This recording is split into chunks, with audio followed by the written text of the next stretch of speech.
Trivium PM whenever you're ready. This is audible, right? Cool. Starting my speech in 3, 2, 1. I'm going to do two things in my speech. Firstly, on the counterfactual and why the narrative they adopt on the other side are comparatively significantly worse. Secondarily, on why the narrative of liberation theory is uniquely unifying for a number of reasons and uniquely important in a lot of these post-conflict states. Let's start with the counterfactual. What do we think that these narratives are likely to look like? We think they're going to be different. They're going to be a lot more faith-based. They're going to be a lot more religious. Secondarily, we think this narrative is specifically going to be about a lot more divine help as opposed to material-based help for people who are distressed, people who've lost their families in war or conflict or things like that. It's going to be about God, about belief in your God, follow it in your toughest times, the 10 commandments and always remember them. That is what we think this is going to look like. Preemptively, I'm going to give 3 structural reasons why this narrative is mutually exclusive to the one of liberation theory. 1, we think on a concession. That means at the point at which you go ahead and allow liberation theory, you have to inherently concede that everything is not in the control of God. Some things are material and some things are which God cannot save you from. Secondarily, you have to collaborate a lot more insofar as you want to adopt liberation theory in the first place. That means things like what is right, what is virtuous, think about the social status of your countries. This means you have to go out and talk to other people, which doesn't happen on the comparative. Thirdly, notice who you target your message to. At the point at which you want your message to be more faith-based, more divine, you go to the people who are like the monks, the preachers, the more religious people. Whereas, because this is the unique, or like this is the people you need collaboration from. On the comparative, the people you need collaboration from when you adopt liberation theories are the do-getters, right? Are the most moderately religious people, or they're the secular people, the ones who care about humanitarian hate, the ones who actively work and push ours in the NGOs. This is why uniquely, we think these things are mutually exclusive. What do we think the narrative looks like on our side? We think this looks like centering help in the real world. You find common grounds and you try to resonate with them on everybody that exists. You try to help people rather than try to judge people and make them gain power for yourself. Why do we think, important. We think on both sides of the house, religions have similar incentives. Why do we think then, uniquely, they're going to operate differently?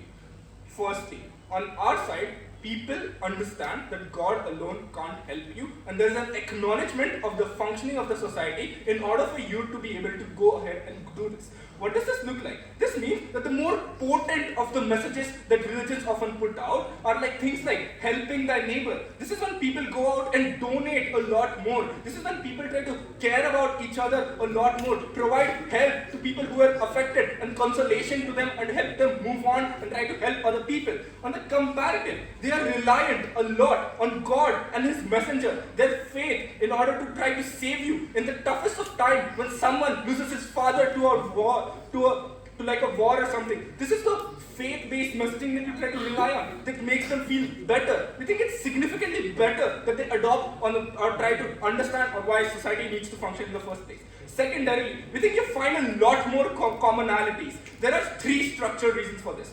1, we think directly you need an incentive to collaborate. That is, you need allies in order for you to be able to create change. Because it's not uniform on where religious institutions can operate. No one has like territories, right? You have like people who are spread out and you want to help even if you want to help your own people, you want to help the maximum number of people you can. You want to create change in the maximum number of instances you can. This is where you have a large amount of incentive to collaborate. Secondarily, the grounds for agreements and even disagreements is a lot more humanitarian among various groups. This looks like socially or economically. Even if you talk about stuff like the caste system, you talk about the humanitarian problems or the real degradation that individuals who are sufferers of this go through. Thirdly, guys, hunger is hunger. Pain is pain. Every single person feels this. Therefore, we think these commonalities are likely to be a lot more prominent when it comes to liberation theology. On the comparative, we think the way divine help is often portrayed or often interpreted by a lot of these individuals is you are a sinner or like sinning or like uniquely catered to your own religions. That means like someone who's a Christian or like a Hindu might have different might have different ways in which divine messages interact with them. They might feel more sin on one side or on the other side. But the problem now is inherently they are divisive because they give two different experiences to the same individual. This means it creates a lot more potency for divisiveness to sow and reap from these individuals to come out. It creates a lot more potency for divisiveness to occur in these post-conflict societies in the first place. Before I move into impact and short. Everything you say happens in your world as well. The moment you push religion through economic and social systems, any incapability for anyone to achieve success is seen through a religious lens, where a demographic marker ensures that certain communities are just bad, that's why they don't succeed. 15 seconds. Two things to this. One, I started my speech by giving you three structural reasons why these narratives are mutually exclusive. Two, there are two parts to that POI. Hadar is actually going to flip why when religious organizations do it, they do it comparatively well on our side of the house. That's an entire case and Hadar will take care of it. Let's move into impacting. I want to make three clear impacts of this argument. One, on welfare and a lot of social policies. Note, in post-conflict societies, humanitarian grounds are huge. A lot of people suffer. People lose their friends, their families. People are dying of hunger. There's a limited capacity for people like the state or people who are do-gooders in order to be able to do this. If we are able to garner uniquely religious organizations or institutions to push a lot of liberation theory, we are able to garner a lot more capacity to get a lot of funding, to get food for people, and we are able to push this out on a much larger scale in the first place. Secondarily, we get a lot more unison compared to a lot more divisionism on their side of the house. This is unique because note, on ethnic grounds or religious grounds, there often exists a lot more conflict or a propensity for conflict. Therefore, on all our mechanisms on why you get a lot more commonalities between different groups, you're able to get a lot more unionism, which goes further than just impacting on humanitarian grounds. You have a reduced propensity for conflict to escalate again, right? This is where we uniquely are able to benefit or uniquely operate in the context of post-conflict state. Thirdly, we just think people feel better. People don't need a lot of these divine narratives to constantly trap them or make them feel like sinners or make them feel bad about themselves. We prefer the world where people are givers, people try to care about each other, people go out and reach out to each other. This is where we think we take this debate. For all those reasons, proud to propose. I thank PM, hello whenever you're ready.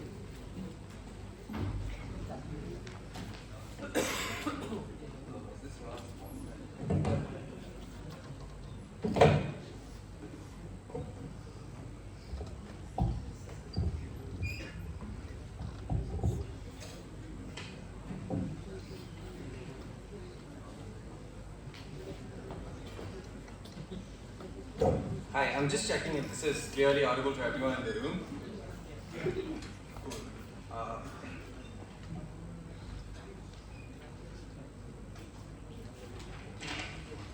One second.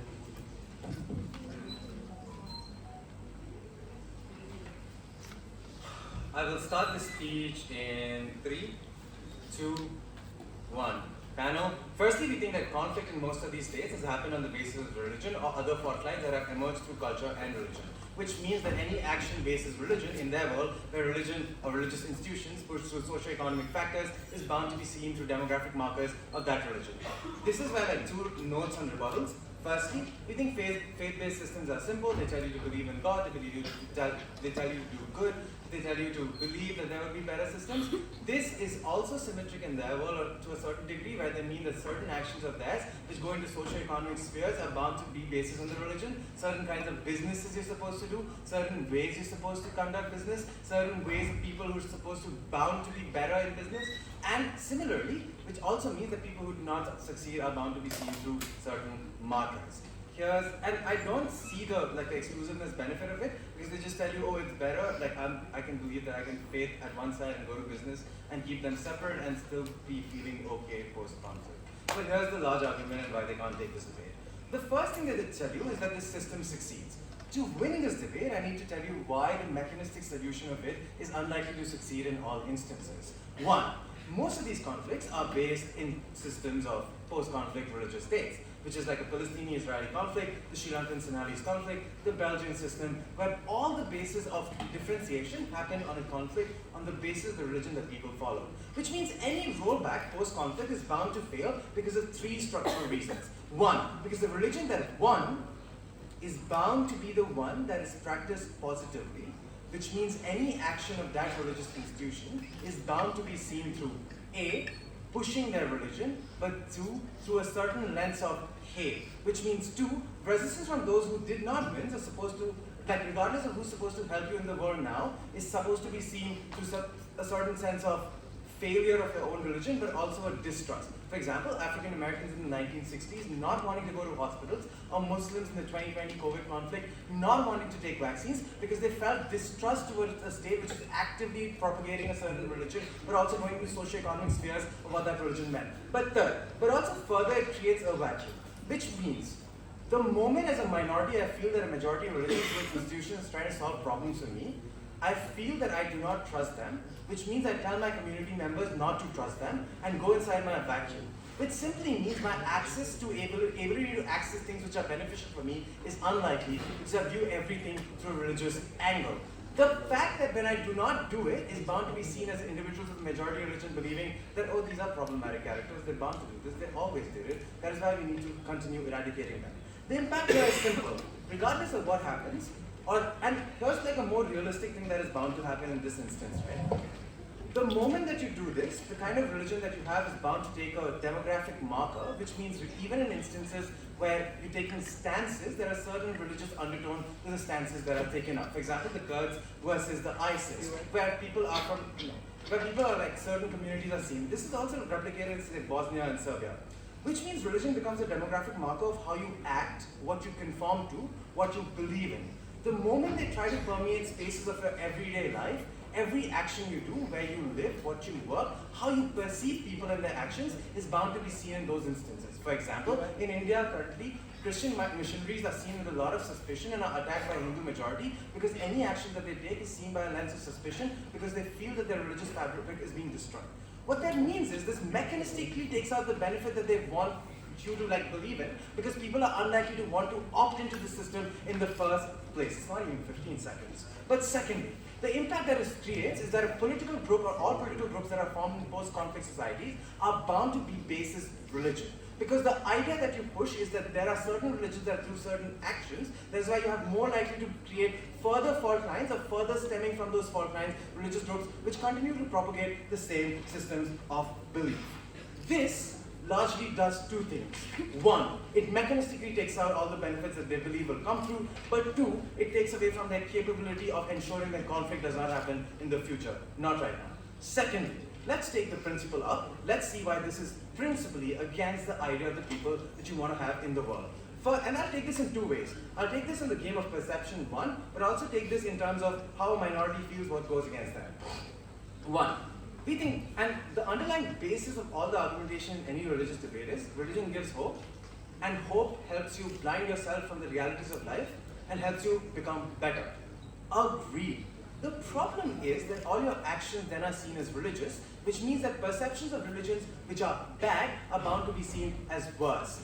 The world saw all Arabs as extremely problematic until they came to, say, Piers Morgan interviews and gave you analysis on why logically something is wrong, which comparatively means that in all instances, regardless of the logic that you use of your real life lived experiences, it's bound to be seen through a religious angle, which is supposed to be discarded for all your actions because there's a certain religion which is good and doing good for you, which you just don't want to bind or be part of it and you're detached from the system, which takes away from your capability to ever stand up for yourself on a comparative to a secular system. Here's the true comparative, right?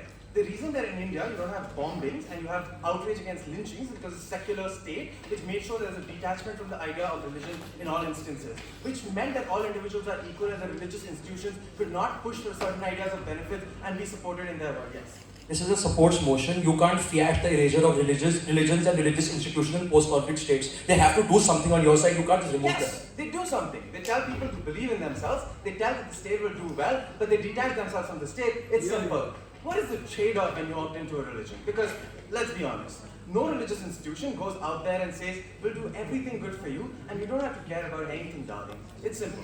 My girlfriend's parents pushed her back from America to India because they felt she's losing the cultural identity that she had as a Karnataka. Because in a majority of instances, Christian missionaries or Muslim individuals, when they try to convert you, try to take away the identity that you had in the first place because they want you to be part of the religion that they propagate, which means you lose the cultural identity that you have.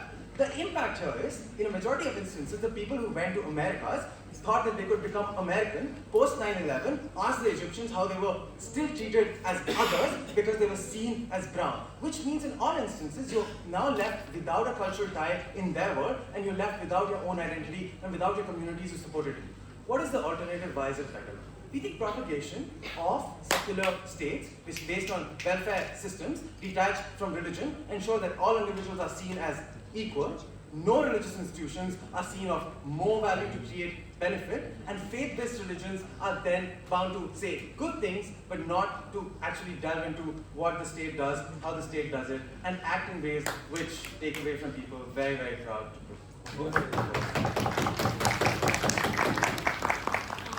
Hello, EPM whenever you're ready.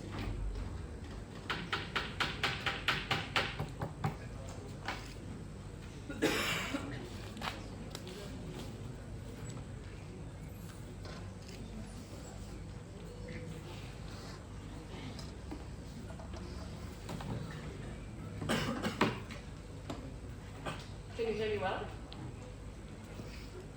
Starting in 3, 2, 1. I'll do 2 things in my speech. Firstly, I will show why Vijay's speech already won what we got from Leader of Opposition, which makes it extremely unfortunate that we got 0 responses to any other case. Secondly, I'm going to show to you why religious involvement in politics in these societies is inevitable and will happen on both sides. The difference is in the quality and type of involvement, and in the degree of scrutiny and awareness we have of this involvement, and why insofar as integration between state and religion is inevitable, we'd much rather it be out in the open, and much rather it be in a uniting way and based on poverty and alleviation of oppression, than be based on things such as oppression of minorities such as homosexuals and women, and then in ways such as increasing funding for specific churches and so on. First, let's understand what changes and what doesn't change under the debate. Crucial framing. These are the same post-conflict societies. These are the same religions, and they have the same interests and the same demographic connotations. This means that we can happily concede half of Elo's speech about how they have connotations and preferentialism to certain demographics, and they would still be off clash if they give you no single reason to believe why on their counterfactual religions would be any less antagonizing, any less oppressive to other religions, any less war-inflating, blaming the other side, and so on. Literally, most of this analysis is just symmetric. Secondly, what Vijay shows you is comparative. 1, that on our side, at the very least, you have the same message. Because sure, maybe, and I'll take the absolute best case of opposition here, maybe you focus on the poor of your own religion than on the poor of the other religion. But the sort of message you describe isn't that we need to help someone because they wear a hijab or because they don't eat beef, but that we need to help them because they are poor and hungry and need our help. Meaning that even if you preferentialize your own group, the message you give on all groups is not the same. You're not focusing as much on things that are specific to religion, and things that are specific to the supernatural aspect and how you follow God, but you focus much more on the elements that are uniting to everyone. Hunger is hunger, pain is pain, illness is illness. Hindus and Muslims died from COVID quite the same way. This is why the message on both sides would now be much more uniting and more similar as opposed to focusing on the differences.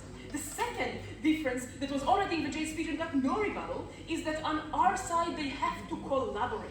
Because if you want to fight for things that happen in the material world, you cannot do it only through prayers. And insofar as you want to advocate for criticisms of policies that are oppressive to lower castes, if you want to advocate for more welfare, this is when you need allies. This is when you need activism. This is when you need voters. This is when you need to talk to politicians. And this means that you have to do 2 crucial things. 1, collaborate with others who might be of different religions or might be entirely secular, meaning that again, you focus more on your similarities and less on your differences. 2, this is when you also have to create a message that focuses on the lowest common denominator, which is why the best case that I already engaged from opposition is just unlikely. You would not talk about only helping the poor Hindus. You would talk about helping the poor in general, because this is the message that sells much more and helps you get what you advocate for more. So this is why everything they say actually falls on our side. Lastly on this, and then we'll move on to underground integration in politics. Note that we also already gave you crucial reasons why what they say on people need to save themselves and not trust religion to save them, or they need to get aid through the government and not through religion, is our side of the debate.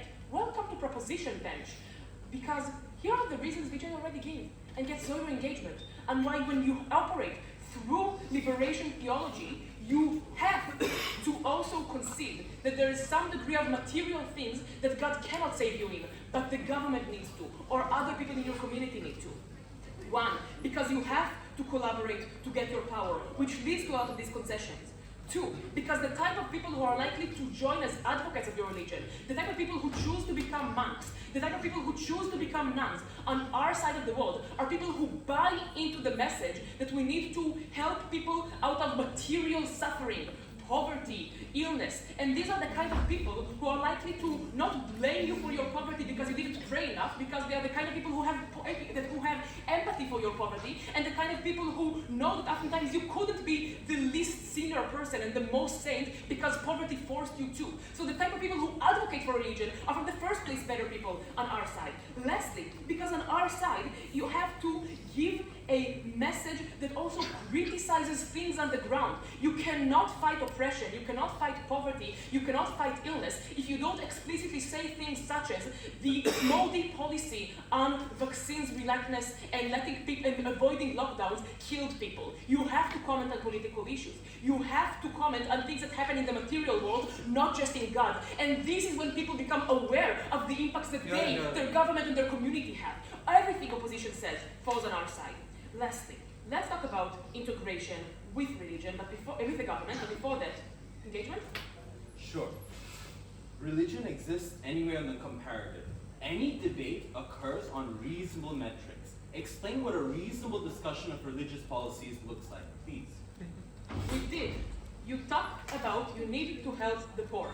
Maybe you talk about it in a religious way, such as God would want you to help the poor and give more COVID vaccines. Don't see the issue. Awesome. Why is religion going to integrate with politics to an extent anyway? Very obviously, they always have an incentive to increase their relative power. Crucial differences. On their side, they are going to do it in a much more discreet way. There are a few things that change on our side of the debate. 1, on their side, both religions and politicians have an incentive to hide the type of involvement religion has in politics.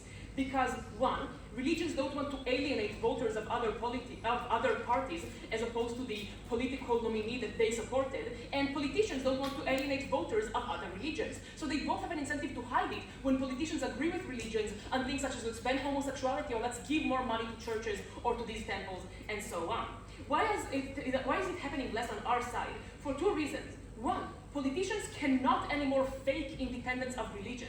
At the point at which they have to now respond to what religion says, it is out in the public discourse, it is something that is advocated actively, politicians have to show that they engage with religion and concede that it happens. And 2, religions cannot choose to not politicize because they are already politicized. So this is when they get more scrutiny. Secondly, because we think that on our side, everyone already knows that religions are involved in policy. So if incidentally a political candidate who just shook hands with you on the poor also incidentally choose to transfer money to your church, it looks extra sus. Thirdly, because NGOs and activists are much more involved with you and therefore know more about your budget and your preaching.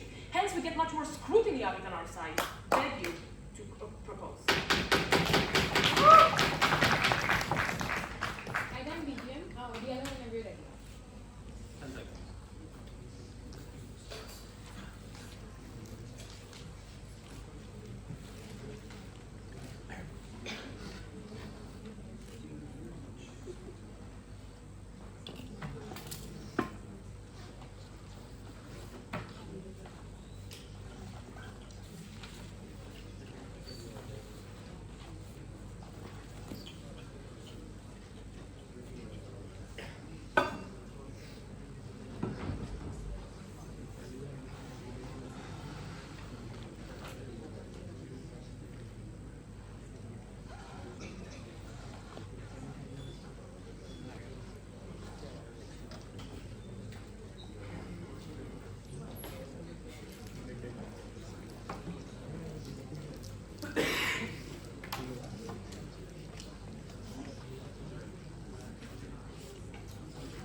I hope that this is audible for everyone.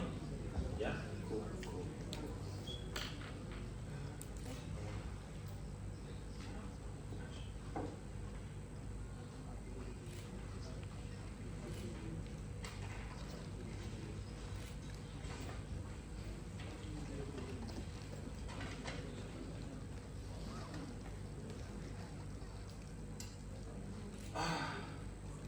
Before I begin, it's pretty good to be back on the stage, especially after last year. Same outfit. Shout out to God, shout out to Richard. You whoop my ass, man. Shout out enough. Ooh, none of this speech has anything to say about it. Cool. Starting in 3, 2, 1, go.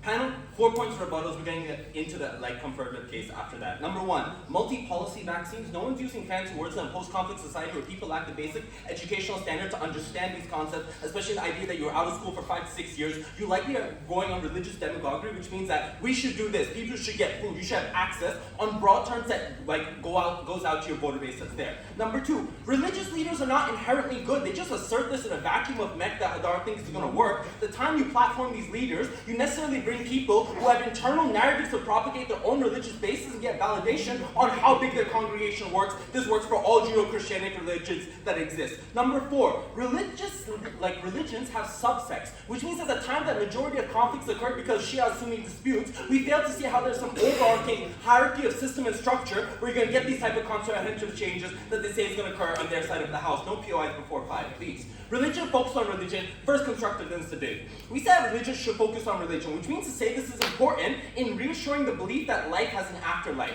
that there rises an aspirational value from things like karma and commandments existing. This is important because you provide a way of living that's largely non-dependent on your living circumstances, i.e., if you do good, you go to heaven regardless of how the situation is. This provides an important sense of catharsis that an irrational actor is likely to follow. Why? 3 reasons. Firstly, the incentive to follow if you're already a believer of this religion. Number 2, it's simple. At the time you lack things like education and ability, you looked and your life is in ruins in terms of post-conflict and life has failed. You seek to otherize the concept of faith and belief in something that you can aspire to that will be inherently good. Number 3, you often have a low aspirational value as a result of factors like lower educational standard and reduced income means what you want is inherently a belief that something is good.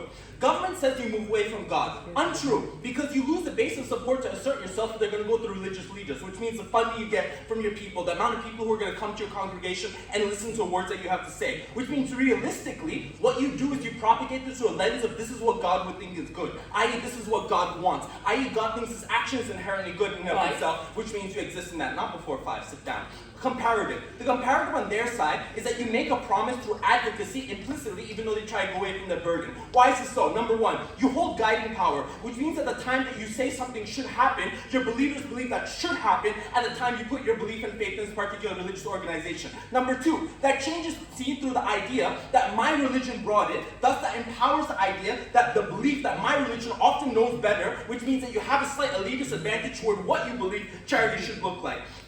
What does this mean? This means that you say, my religion can do it, so the state should. The thing is, the state cannot translate these rights into actuality. What is the outcome? The belief is twofold. Either the religion has failed, usually through opponents saying this and type of conflict that's going to happen in terms of different religions asserting themselves, they just ignore that, or the state has failed. What is the impact of this argument? You create investment in these rights, which means you're far more likely to have a lack of cooperation among Muslim and Christian traders in the idea of passing food, in the discrimination of access that exists, which means you're often like, they're why we don't have what we have, because they're not following the good policies that we told them to follow. That's why they're in their situation. Number 2, you empower the narrative that these religions hold more power than the state, which means you're likely to create an institution that garners power to operate underneath the state and be able to control the actions of policy to their own benefit within the shadows of being good. What next constructive on efficiency and disjointed approach? Why the state can't achieve this? A, you lack supply chains. You often lack critical infrastructure in terms of things like providing raw materials like electricity and water. Number 2, economic. Your credit rating's in the tank. It's hard to get loans to achieve this broad change for minorities or selective goals at the time that IMF or the World Bank is going to support only overall development, not specific goals. You lack the currency evaluation to do things like buy goods and services for specific regions or the ability to translate or transfer these goods. Sorry for spitting. Why does it get worse on their side of the house? Because the efficiency of broadly providing relief goes away, which means religious institutions will dictate how resources flow within areas that they have informal control under the guise that they know what they're doing better, which means it often happens at direct distribution to alleviate the ground effects of giving rice or bread to these people on the ground. This means a disjointed approach where the state will cater to different religious factions in different areas because you want this political support, i.e. prioritizing food relief over water access in one area or medical care in one area or another, which means you often have overlapping confusion in terms of where these resources go, you get less efficiency. The problem is that for people on the ground, they fail to perceive these systemic state problems. Why is this so? Number one, you think the religious groups lack any expertise in terms of political or economic policies or how you do it, which means they often present the most simplistic solutions to the problem, the fact that most of the population just doesn't have knowledge to do otherwise. Number two, they do this to consolidate support, because without support you lack the ability to assert yourself in a country where democracy is fragile. Number two, we say that you crowd out actual solutions that exist or that can be implemented because it's not as sensational, which means to say the outcome is you fracture the belief in the state's ability to succeed because the long-term realistic timeline of actual goals seems irrational to the actors that are there, which are irrational. This means you often create pockets of autonomy where local people back certain religious leaders. Why is this so and they can't get away from this? Because we say that people are likely to follow their beliefs through the most proximate religious figure that you can see and observe, which means to say that you form succession narratives and you form narratives of ideology around your particular prophet or imam. That is who you see as then the political leader of the state that exists. Then on political sway. The problem on their side is that in a post-conflict state, uniquely, you are creating identity for the first time, which means that groups engage with the state insofar as they feel represented. The problem is that their religious identity creates the umbrella by which all of the problems are seen. This is important because different areas have different problems based on geography, climate, what food will grow, based on whether you had roads or not, or they were bombed. The problem is that this goes under the umbrella of religion because you attach your way of life, your language, your dialect, and your food to a religious identity that presents the aspirational value of where you're going to go next. This means that a religious identity becomes a solution only to a specific group of people because you interpret your harms through how your sense of right and wrong has been built within that specific religious identity. This is when you form ethnic groups that self-identify as being religious as part of their cultural identity, and that becomes impossible to unweave when you want to form a more pluralistic society, like they say. Secondly, they're not going to talk to politicians. They're going to own the politicians. They're going to own their ability to access these streets safely. They have the ability to have militant groups on them if need be. They have the ability to control what they say and how they do and what they believe and what they practice on every step of the way. We don't think that happens on our side. What is the alternative? Very simple. Multi-pluralist identity of government, which means to say we can achieve all of government's benefits at a time you can attach identity to a politician, identity of a politician to a religion, not the other way around. Which means you ensure equal representation with people who are far more qualified to be in positions of government, and you can have them be attached to a religion without bringing the religious leaders in the mix. Next alternative, welfare, which means the next part of their benefits is done by soup kitchens, providing meals, using welfare to create grassroots benefits of alleviating hunger if it's so important on their side, because they don't provide the political and economic policies are good, they just assert it and they show that it's going to show harmony. We show why it doesn't. Very happy to take this debate.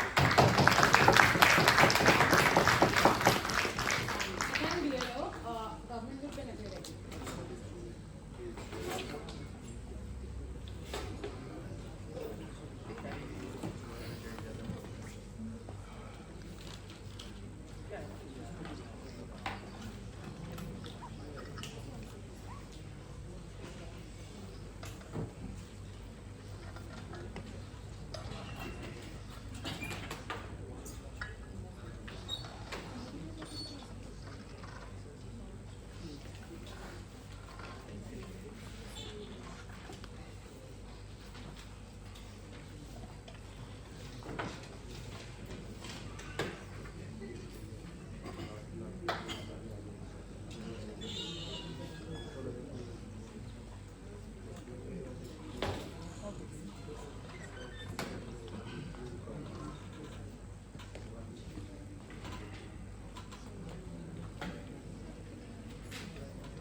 me? Okay, cool. For PR, just raise your hand and shout out to DT boy because Uncle forces us to do that all the time. Starting my speech in 3, 2, 1. I want to make 2 observations about all. The first is that they actually shift their case on DLO because all of LO proves that the existence of the secular state is super important, but DLO suggests that you need an integration of divine help into the secular state. So we just don't think which is the likely counterfactual in this round. But the second thing I would note is the fact that welfare is actually reliant upon lots of religious help, so they can't just counter fiat the existence of the secular state. This is true for 3 specific reasons. The first is the fact that in post-conflict states, as Jibran concedes, there are lots of ethnic divides. Presumably the reason why ethnic divides exist is because of the internalization of the religious identity that these people already have, which is to say that the existence of the secular state is already under threat because lots of people want the representation of their religion in the existence of the state. What this does is 2 things. First, there is no separation between religion and states that opposition can counter fiat in this debate until they actually explain why this is super likely. But like more importantly, we think that states have to rely on a lot of identity politics and a lot of legitimacy that states get in post-conflict states is reliant upon the collaboration with religions, which means that they're going to do it regardless. So all of Jibran's speech is a lie in this round because all of the stuff that he says with the principle about the concept of cultural erasure is reliant upon them having a secular state or the counterfactual, which they don't exactly prove. Let's then talk about why the incentives of religious people become far worse on their side of the house. Because the stuff that Aradom firstly says is the fact that 1, these things are super accessible because you can easily connect to your God. I would note that this is super uncomparative because the notion of afterlife isn't necessarily attached to the notion of God on our side of the house. We can also say that presumably you can help poor people right now, but you can get a good afterlife later, and this is not necessarily attached to the notion of God. But secondly, even if you do not buy that, we think that lots of people get lots of harms on their side of the house at the point at which you rely on divine help. This is true for 2 reasons. First, Vijay explains that the notion of divine help is necessarily very polarizing because it is super hard to understand for another individual the existence of a God in a specific religion, which means that the only commonality for religions in post-conflict states, not now, the only commonality for religions in post-conflict states is the existence of social and political change because this is stuff that is far more public, but more importantly, the theological difference between Islam and Hindus as to how you should uplift poverty is not that high, but the notion of God and the theological difference between that is significantly high in most post-conflict states, which means that all of the things that they talk about on division and polarization are super symmetric in this round. The final thing I want to note is the fact that the abuse that religious people can have on their side of the house is just far more. The reason for this is the fact that when you rely on the concept of divine help, it becomes significantly easier for religious elite to offset benefits for the vast amounts of poor people to a later date. The reason for this is the fact that on their side, religious people get an asymmetric amount of control over these poor people by the virtue of the fact that the way in which they convince these poor people is by saying that you have to believe in God for a long period of time until you actually realize these benefits, which means that the accountability that religious people have on their side of the house is just far lesser by the virtue of the fact that you give them an easy opt-out as opposed to the concept of social and political change which they have to do on our side of the house, but the public corridor is far better, which Hadar explains to you, not now. Why does this then independently win us the debate? The first thing I would note is the fact that religion reaches places where states do not. Because as long as religions are something that the vast amounts of people have identified in most post-conflict states, we just think that this help can uniquely reach people via the means of religions. I would note that divine help in and of itself has no benefits in the round because divine help doesn't necessarily solve the problems of people. But the second thing I would note is the fact that identity creation is also super important. The problem is they have more divisive identities on their side of the house by the virtue of the fact that the notion of divine help in and of itself is more divisive. So probably you have a more unified identity on our side of the house because of the common collaboration that religions can have. The final thing I would want to note is the fact that religions are also super important for you to engage in communities. I would note that these community benefits uniquely can only flow about when you talk about social and political change. On their side, the nature of communities is far more toxic by the virtue of the fact that they have a superiority complex of what the religion is doing. And this is absurd. Aradom suggests that when your religion does something, presumably you are going to believe that your religion did it and hence you are going to have a superiority complex. I would note that one, this is super uncomparative because presumably people have superiority complex on their side of the house as well for the kind of people that they are talking about who are over religious. But like secondly, I would note that a poor person doesn't necessarily care about antagonizing another religion. What they care about is probably the benefits that they are getting out of their own religion as opposed to being super antagonistic to the other religion. Insofar as that is the case, we just think that we benefit the vast amounts of poor people as long as hunger is something that is visceral, as long as hunger is something that is common for the vast amounts of people. We just benefit on scale. Let's then talk about the all. Go ahead. You can solve hunger by providing welfare and soup kitchens. They have to defend you allowing politicians to be under the guise of it. Take your full burden, don't change. States cannot get independent of religion magically on their side. Religions will enforce religion. They can't just say that soup kitchens exist without saying that religions won't be a part of them, which means that religions inevitably want to be a part of states regardless. But the second thing I would note is the fact that religions uniquely can reach places where states cannot, which is to say that even if states can devise policies, the enforcer of these policies and the implementer of these policies is best possible religions, and hence the integration of states and religions is something that is probably symmetric, but more importantly, we utilize religions as a better way to go ahead and provide welfare to people. Let's talk about accountability, which they never really engage with, which are also very highly in this round. The first thing I would note on this is to say that the separation between religion and state is unlikely on either side of the house by the virtue of the fact that religions have strong incentives to be a part of states, but more importantly, politicians have strong incentives to also go ahead and align with religious people, because this falls not now. Because this forms the majority of their vote bank, presumably because a lot of people care about religion. This matters because the way in which you call out religious people on their side then becomes far worse for three specific reasons. The first is the fact that when you rely on more divisive markers between religions, we think that politicians have an incentive to hide this even more because they do not want to antagonize the voters that they have of other religions. Obviously, this is true for those groups of people who are not super religious, but those groups of people who vote on religion but also vote on welfare policies. So today, if you go ahead and say that probably Vishnu is better than Allah, I would just note that lots of people, even if you're a moderate Muslim, you get far more antagonized and you don't vote for politicians. Insofar as that is the case, politicians hide these instances far more. The second thing I would note is the fact that a lot of this is reliant upon public perception on our side of the house as opposed to lobbying. Because politicians obviously don't want to talk about this openly, which means that the way in which they get now influenced is by lobbying, which means that the ability for people to call out religions obviously reduces. But the final thing I would want to note is the fact that when you talk about divine help as a notion, we just think it becomes significantly easier for religious leaders to lobby with states to say that you do not understand the concept of divine help, only we do, and hence let us do our thing. So we just think that the pressure that the states can enforce onto religions is just far more on our side of the house. This matters because this explains that the unique way to achieve accountability even for the most oppressive religions is the best thing on our side of the house. This weighing is important for two reasons. First, I would note that you need a common oppressor to go ahead and identify in a post-conflict state, because there are lots of divisions in post-conflict states based on ethnic divides, as Jibran beautifully frames. Insofar as that is the case, I would note that unification is much more important on our side of the house at the point in which all people can call that religious leader out, but they can do it on a unifying marker, because the stance that these people take isn't that radical, and probably the moderate Hindus and Muslims can collaborate behind this. But secondly, I would note that more information for people in of itself is important for most democratic systems to be conceptualized, but then more importantly, voting becomes much better on our side of the house. Never been prouder to win and proud to win again. Time's up, bit of book and everything. Let's go, Robin!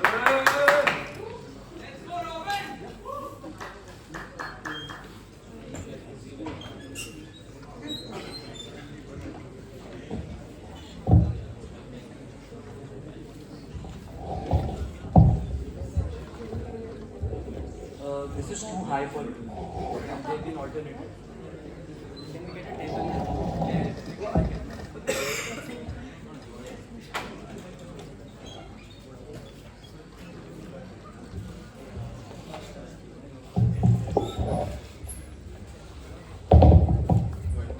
No, I don't see.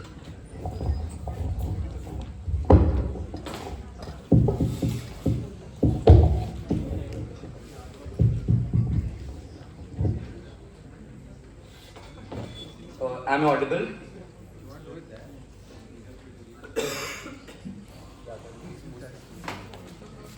Am I audible? Wait, am I coming in the camera? I am.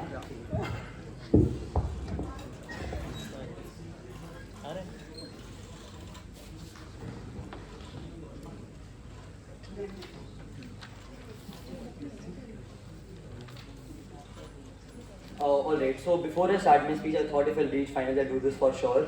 So I'm starting a streetwear clothing brand. I'll probably launch it next month. So I would love if all of you could follow it. On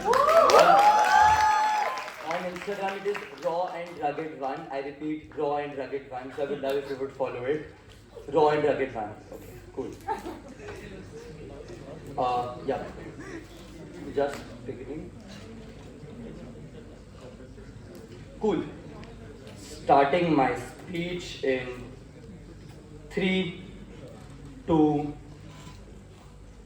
1. The first thing that Hadar says is that you are actually going to have uniting and similar messaging from all groups because food is food and water is water. And second, you need allies and cooperation because this is the way with which they try to unlock the benefits of elevating people out of poverty. Here are 5 structured responses of this argument. Response 1. Notice it's not food and water primarily because the needs and demands of different religious groups is actually heterogeneous and different because everybody is at a different level with respect to their privilege and with respect to the standard of the community. Some religion wants some different thing, whereas other religion wants something different thing. Therefore, ability to unite is actually very difficult. The second response is that social policy and political policy has a very different kind of strategies. This means there might be disagreement with respect to what is the correct policy. Religion A might want a particular political policy, whereas religion B might want some other kind of political policy. This means your ability to actually unify also actually gets difficult. The third response is creating collaborations comes at a very big cost because when collaborating with other religions, this means the net resources which the state will give me will be divided between all people.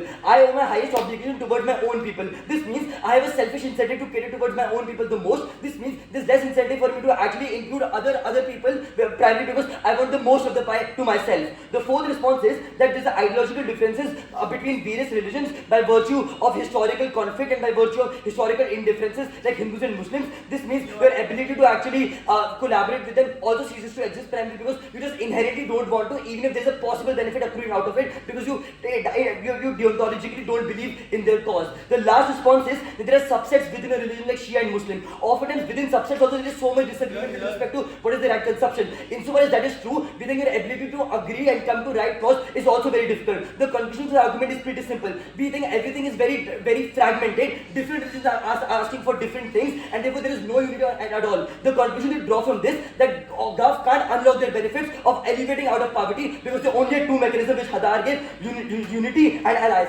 I've clearly taken it down, you all know it. Let's move on to argument 2. Vansh says, and Hadar also says that politicization of religion is symmetric, meaning you can't actually remove religion from the state. I have 2 responses which will take the entire strategy down. The first response, insofar as this is true, this undercuts all the case. Because if religion is always going to be a part of politics, this means you always have incentives to backdoor governments with respect to this is what my people want. This means you can always elevate people out of poverty. This means you can always reach the corners of the world which the state can't reach. This means religion has an incentive to actually incorporate people on either side. What is the actual difference in this debate which they did not get? That is being implicit versus being explicit. Meaning on their side you are explicit. All religions take this as an advocacy measure. Meaning you are very active and proactive about your messaging. You talk about these things. This means your entire ability to get resources is contingent by the body of a religion and not by the body of a state. Why is that bad? This is bad because now when everything becomes an identity marker, we think the faith actually goes down. Why Jibran's argument about skepticism towards religion institutions and the state is the most important argument in this round. A. Jibran's contextualization actually told you that there's a dominant religion and there's a minority religion. When rights are argued from the lens of religion, people don't trust major religions. Why is this true? This is true because of 3 structural reasons. A. There's historical conflicts between various religions, but 2. There's a natural incentive for people to tell themselves our God is real and the other religion is the enemy for self-esteem incentives. Exactly what Vansh said, that there's so much fractionalism. The third reason is that there's a propaganda by people at the top of a religion to tell you that the other religion doesn't want the best of you.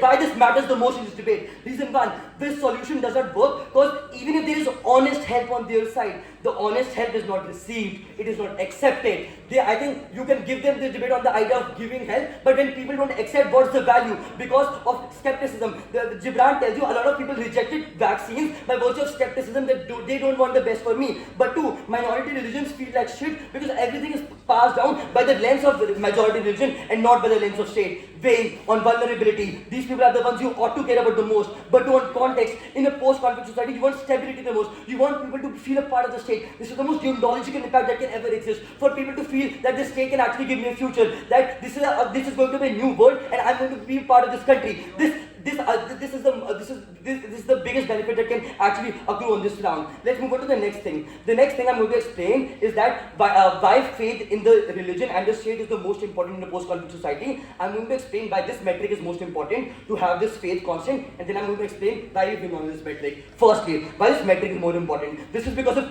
four reasons. First, notice in a post-conflict society, the degree of skepticism is high. This means people don't know what this future trajectory is. This means people need a sense of hope. They need a sense of purpose which religion can provide to them. In times of uncertainty, communities are essential. religion. But 2, there are no alternatives to religion, right? This is true because all other forms of communities are fractured and you need religion. But thirdly, there is always going to be division in society, meaning independent of success or failure, you cannot elevate everyone from poverty. This means for the poorest of the poor, you need faith to be intact. But fourthly, the state is in a very delicate situation right now. What this means is you want people to continue having faith in religion. Now I'm going to explain how I've been on the clash about people's faith in religion being intact. Let's say what Vijay brought us. Vijay told us that this is mutually exclusive. On our side, religion is more faith-based. On their side, religion is more materialistic-based. Because they're very explicit about that you should be elevated out of poverty. Why is that bad? There are a lot of reasons for this. A, on gov, religion promises people of these rights. So people base legitimacy of religion based on those rights actually being accruing. So once these rights don't get accrued, they get disillusion of the religion. The reasons that they don't get these rights is because of the following reasons. The first is that Aradom tells you that in a post-conflict society, we don't have a lot of infrastructure development right now. Shoot. Infrastructure and development based out of belief systems can easily religious leaders can easily offset accountability on these because they can offset this to a later date because you can't conceptualize. So his argument is that you can actually do this to a later date. Now, exactly being the response to this. The first reason is that it is very difficult for you to be a part of religion. The reason for this is that being a part of religion actually requires you to put in efforts. It means going to regular meetings. It means chanting. It means to do your course. This requires energy. This means to have your faith intact. You need to see that the religion is actually working. Once you promise them of materialistic goods and those materialistic goods don't actualize, you stop believing in the religion because you think my religion is false, this God is false. You operate from the religion. This is the worst thing that can happen. But in the comparative, why this does not happen? Because we are more faith-based. We talk about karma. We talk about an afterlife. We tell people that it's all right even if you don't have resources. Because we don't give them promise of materialistic possessions. Because that is the worst thing you can do. Once you promise them of materialistic possessions and they don't accrue, this means people opt out from religion, and this is the worst thing that can happen because of all the reasons that I gave, that your faith should be intact. Lastly, Vansh brought up a new whipdom about accountability, but I'm going to simply outweigh that. I would posit that faith in religion is much more important than accountability. The reason for this is all religions are problematic. But even if religions have a dark side, to be in religion is what gives solace to people. To be in religion is what gives hope to people in a post-conflict society. When everything is from the lens of religion, when rights are passed to religion, they think people stop believing in religion when the rights are not transferred to them, and also why this is bad for minority religions. We honestly take this one. Thank you. I can walk through off the class.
We're leaving the end of the Sorry. Cool. I hope that Thank you. Perfect. Yeah. Starting in 3. Sorry. Yeah. Starting in 3, 2, 1, go. Panel for 2 minutes. I'm going to tell a bit of the story, and for 2 minutes, I'm going to weigh why we beat government. My mother grew up in a post-conflict society, and yeah, she struggled for food, but you got food from other sources. You got food from talking to the close community circles that operate in these societies. You asked for rights to be provided, you asked for traded things, you lended things. You formed a way to do because you lived a life where you were bombed and shot at for continuous years, and you developed ways to survive. This is a very privileged solution to the problem that's not needed. But what did she do? When she went to the church, they occasionally gave a meal, but like if you weren't Christian, they looked at you iffy. They were like, whatever, but we'll give you the meal regardless. We're okay with this. They gave you shelter in the church if it was really cold. We're okay with this. This is what a religious influence in a state looks like, and we restrain it to here, because they're right. The religion can reach where the state cannot, and we do not want the development of the state to be outpaced by the religious narratives that are drawn in the trench. Their case is gone. But what do they do in addition to this when they enter into the social, political, and economic narratives, which is the reason why Eritrea is a dictatorship and the third poorest country in the world? You grew up learning that good was what the church said was good. The church wanted to create goodness, but these people, that they wanted to create jobs, that they would create jobs, that the land would be fertile, that you would have crops, you would get goats, you would get cows, you would get everything. Why do they say this cannot happen? They said, we want good, but the Muslims are bad. The Muslims keep stopping us. The Muslims keep preventing us from achieving this tiny goal that we want. Why? Because they don't understand. They're confused. That's what they said to children when they grew up, because they couldn't make children pick sides. They wanted to start off nice. They said, no, that's not okay. We shouldn't do that. But they're really misguided. We need to teach them better. What do they tell the adults who are starting to ask, why don't we have jobs? Why is it that we're in this situation? And you look to your religious leader because they represent what God and the afterlife looks like. They said that these people are attacking you. That's when they use words like pillaging. That's when they use words like they're going in the government and they're taking you. How do we fix this? For a person with little income, with little knowledge, with little resource about the world, you are fed solutions that are draconian. You are told that you need to protect your land, you need to protect your women, you need to take up arms, you need to form your area where the state will listen to you through this particular person that exists. My mother grew up with this. She internalized this and she carried this to another country, which means the repercussions are that you form a lineage of an ethnic group that perpetuates this to the children that they would derive, to the people that would surround around them. And they indoctrinate to the point where the hatred does not have a root cause for where it began. You just knew that the hatred exists. This is a question they never solved with all of the mech that they tried to present. 2 points of weighing about why we take this debate.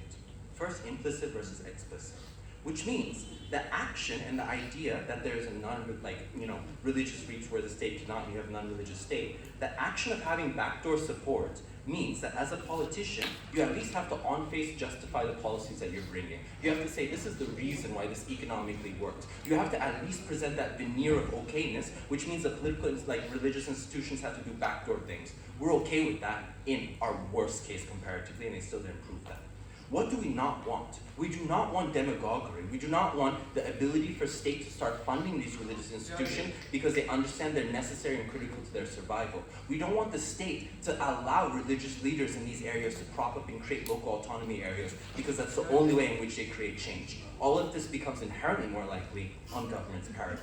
Lastly, in terms of a non-religious state, we think this is largely something which is untrue and also very broadly based, which means if there's a religious conflict of the state and religion, that means that the subsects of the religion will equally fight. They will equally fight to take control of their areas. That means that the religious narratives of which leader is correct is the foundation of all religious disputes that we see today. They never address these, and they take religion as a monolith when it's convenient. Lastly, panel, on the last weighing in terms of the idea that religion reaches where the state cannot. We understand that. The problem is, when you endorse this, you create deep-rooted channels where you say this is okay, that this narrative exists, and you condone the narrative that ingrains in people's minds. The problem with government is, they never tell you where that indoctrination ends because they cannot tell you. For all those reasons, very proud to take this debate. I can copy slide.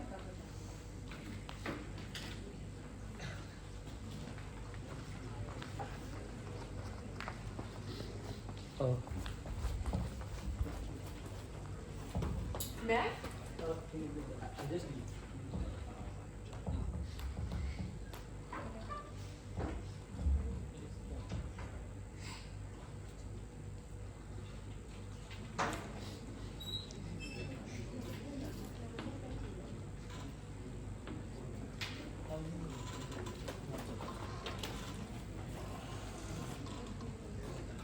May I? Please go ahead. I want to start with two observations off the bench. Firstly, when the info slide reads explicitly, advocating for social, political, and economic change, any argument and then placing the problem on people are poor because they are Muslims and this is why they are punished by being poor is just out of the debate, because the narrative as defined per the info slide isn't about the source of the problem, but the change that needs to happen. And the kind of change per the info slide isn't you should stop being Muslim or take off your hijab. This is a religious change, but rather social, political, and economic change, which has to operate through material change and advocacy. Secondly, on faith. The entirety, just look for it, the entirety of their analysis for why we can't, on our side, also have faith in things such as afterlife and you'll go to heaven and you have something to believe in, is Vijay considered it when he said mutual exclusivity. Here I want to make an observation on the difference between a headline and analysis. Because if they were to ever, in the first or second time we repeated this analysis, listen to the mechanisms, they would realize that the nuance is that we never considered on our side you can't have spiritual faith, but rather that on our side you have to operate through a collaborative way, that it is mutually exclusive with the divisive elements of faith. Quoting the analysis for the third time in this debate already, just so you see that we never actually considered this. One, that you have to consider some stuff are outside of God's power and happening in the material world. Not mutually exclusive with some stuff happening in the afterworld when you get rewarded in heaven and you have something to look up to. Two, that you have to collaborate with others in order to get power to change things in the material world. Not mutually exclusive with saying that collaboration helps you reach heaven and manifest the religious good. Thirdly, that in order to be able to criticize policies that harm people, you need to talk about real-life policies. You could criticize them using God and saying God would be displeased as part of faith. In fact, I literally said it myself in my speech explicitly in response to a POI. So we never considered this, at which point their entire point just never stands because they never prove we can't on our side have also faith and this source of happiness outside of material well-being. On material well-being, 3 burdens opposition had to prove to win the debate. We can only take down one of them and still win. They had to prove all of them. 1, they had to prove that this faith or this message is done in a bad and divisive way for any of their impacts to occur. 2, and I want to emphasize this because I couldn't emphasize this enough. Even if they were to prove this, they have to prove that the counterfactual on their side is better. Insofar as all of their analysis, check your notes, on why this is divisive, are based in things that are not changing under the debate and inherent to post-conflict societies and religions. Things such as you want to preferentialize your own group. You want to show that you have scarcity and you want to divide resources to your own group more. You have divisive nature after a conflict society. All of this is true for religions on their side as well. Governments have scarcity on their side as well. They never analyze why on their side governments do distribute things well without religions taking place. So at best they have a very non-comparative case. Lastly, they have to show that even if it is done in a bad way, the public can scrutinize it if they abuse it, which wasn't a new point in Vansh's speech. It was literally in my speech when I gave a point about why when you talk more about active politics in public, this is when the public is more aware and informed of your involvement in politics and can actually scrutinize and criticize you for it, as opposed to when all of their harms still happen, but behind closed doors. Note, we win the first point from Vijay's speech. The only response that we got to this was never to actually say that they respond to our case, but giving competing analysis that falls down to Aradom's own analysis. Because Aradom says religions are not likely to focus on very specific solutions tailored to each case, but the most simple message. You know what this proves? 1, that they are likely to not need to find the most tailored solution to each specific case. Just say hunger is bad, and the government will find a tailored solution to each situation. 2, that they are not likely to argue about it and have infights because many different interpretations of religion, because everyone can agree that hunger is bad. Lastly, they assert that the simplest message is Muslims are to blame. Maybe simplest message is Brits are to blame, or just hunger is bad. Beg you to propose.